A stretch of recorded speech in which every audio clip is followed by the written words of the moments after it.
Tim Inafis Polrestabes Makassar dan Dokpol Forensik Polda Sulsel yang tiba di lokasi langsung melakukan olah tempat kejadian perkara di lokasi penemuan mayat di pinggir Sungai Barombong, Kecamatan Tamalate, Makassar, Sulawesi Selatan pada Senin siang.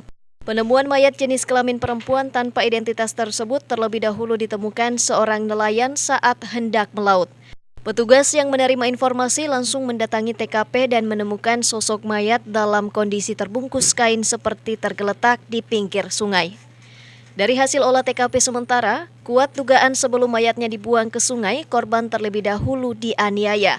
Mengingat di bawah dagu sebelah kanan terdapat luka lebam yang sudah membiru dan kondisi kain seperti terikat dari luar. Yang ditemukan tadi kami melihat seorang perempuan yang terbungkus kain spray dalam keadaan tertelupuk seperti ini. Pembungkusnya itu terikat atau gimana? Dia terikat dari luar.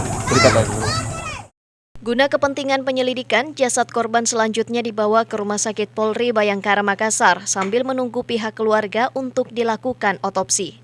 Ilham Cepi, Fajar TV dan Fajar Radio melaporkan.